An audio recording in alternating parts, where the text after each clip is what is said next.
What's up guys? In this tutorial, I will show you how to turn off parental controls on an iPhone. If you've ever found yourself restricted from accessing certain apps, websites or settings on your iPhone, it's likely due to parental controls, also known as screen time restrictions. These controls are useful for parents to limit access to inappropriate content or to manage how much time is spent on apps. But if you want to turn them off, I'll show you exactly how to do it step by step. The first thing you need to do is open the Settings app on your iPhone. You can easily find the Settings icon on your home screen. Once you're in Settings, scroll down a bit until you see an option labeled Screen Time. This is where Apple manages all parental controls and time limits on your iPhone. Tap on Screen Time to open it up. Now that you're in the Screen Time settings, scroll down until you find Content and Privacy Restrictions. This section contains all of the parental control settings that could be restricting what you want to do on your iPhone. Tap on Content and Privacy Restrictions to enter the menu. Once here, you'll see a toggle switch at the top of the screen that controls whether these restrictions are turned on or off.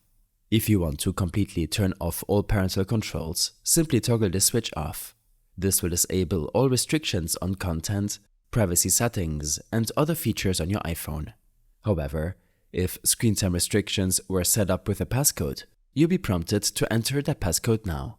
This passcode is different from your usual iPhone unlock code, so if someone else sets these restrictions up for you, like a parent or guardian, you will need to ask them to input the passcode in order to turn off these restrictions.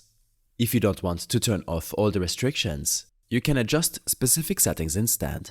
For instance, if you only want to change web content settings or app permissions, follow these steps.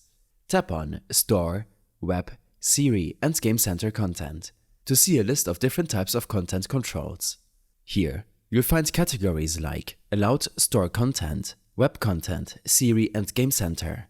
For example, if web content is restricted, tap Web Content and choose Unrestricted Access to allow all websites. Or, you can allow specific types of content based on your needs. Similarly, you can change app download and purchase settings under iTunes and App Store purchases.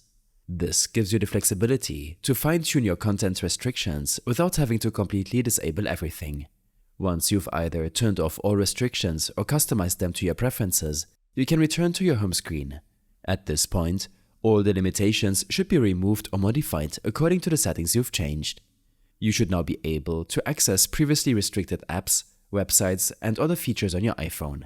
I hope this helped you out. Leave a comment if you have any questions and see you in the next one.